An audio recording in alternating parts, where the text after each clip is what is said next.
Quel est donc le remède, mes chers amis, au sélévacantisme en particulier, au traditionnalisme lefévriste qui divise et sépare l'Église et la coupe en deux?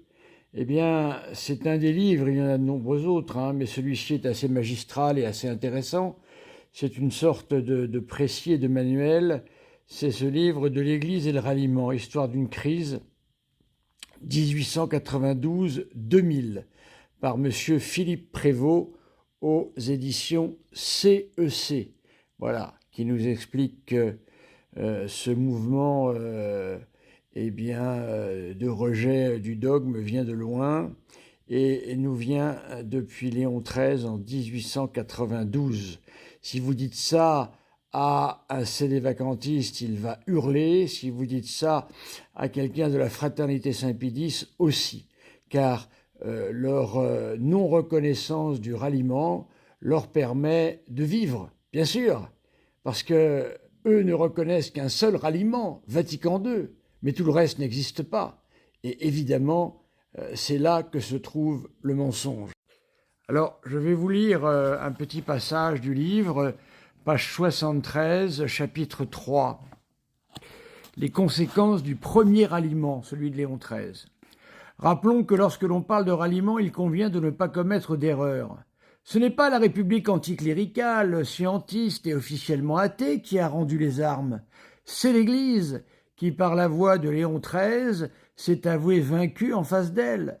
Le malheur, c'est que les valeurs chrétiennes sont absolument incompatibles avec les principes républicains révolutionnaires. Comment concilier, par exemple, la morale du décalogue et de l'Évangile avec la loi fondée sur le nombre et sur la prétendue volonté générale?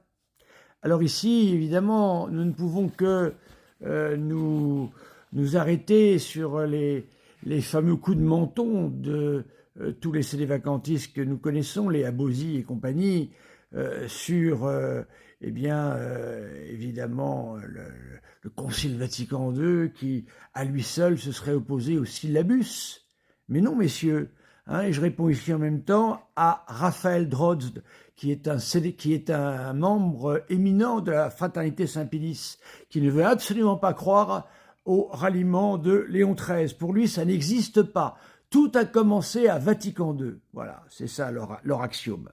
Et pourtant, eh bien, il me dit, comment concilier Vatican II et le syllabus? Eh bien, comment concilier le syllabus et la politique de Léon XIII? C'est la même question, monsieur Drozd.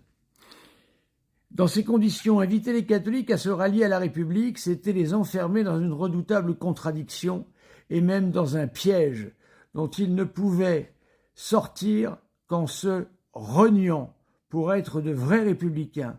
Il leur fallait s'abandonner, en effet, abandonner leurs vieilles croyances et l'antique morale. Sinon leurs adversaires ne se feraient pas faute de suspecter leur conversion. D'autant plus douteuse qu'elle était récente et qu'elle leur était imposée par une puissance extérieure.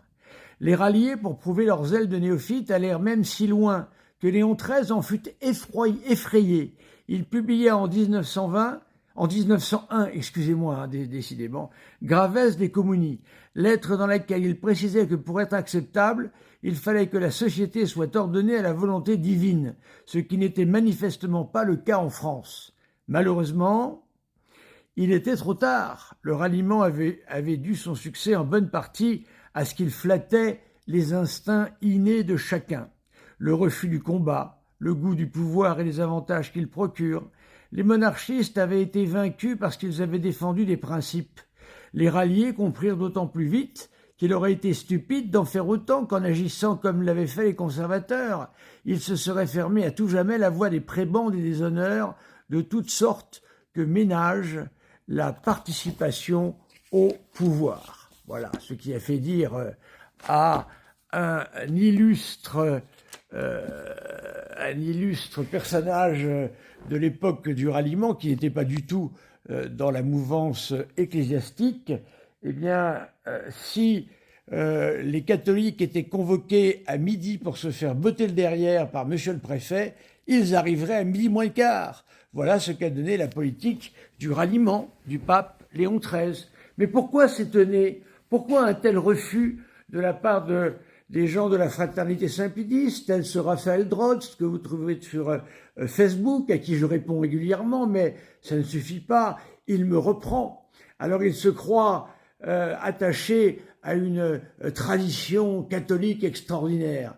C'est la tradition qu'un simple laïc, pardonnez-moi, je ne fais pas ça pour humilier qui que ce soit, mais des fois on est obligé de le faire, chers amis. Est-ce la tradition catholique qu'un simple laïc reprenne un prêtre et parle pied à pied avec lui et soit capable de le contredire dans son domaine qui est son domaine propre, celui de la doctrine? Voilà un vrai problème. Eh bien, c'est ce que lui apprennent ces maîtres de la fraternité Saint-Pédis. Voilà, voyez-vous. Alors lui refuse absolument qu'il y ait eu un ralliement à travers le pape Léon XIII. Mais de quoi s'étonner? Vous voulez des papes parfaits? Vous voulez des gens parfaits? L'Église est faite d'hommes, mes amis, et des hommes qui peuvent être excellents, des saints, et des hommes qui peuvent être médiocres. Hein, voyez-vous, nous pouvons tous être médiocres. Hein. Moi, je ne me tare pas, je ne me crois pas supérieur à qui que ce soit, je ne suis qu'un simple prêtre. Voilà. Donc pourquoi vouloir absolument des gens parfaits? Ça n'existe pas, les gens parfaits.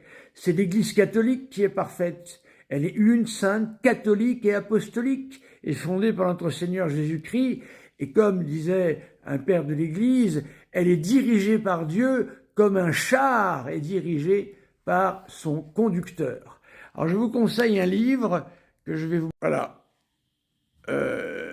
Encyclique aux Français de Georges Bernanos, le testament politique de Bernanos aux éditions de l'Homme Nouveau. Voilà, c'est l'abbé Barthes qui me l'a donné, car il l'a commenté. Eh bien, vous verrez comment Bernanos attaque la politique du ralliement qui a fait tant de dégâts.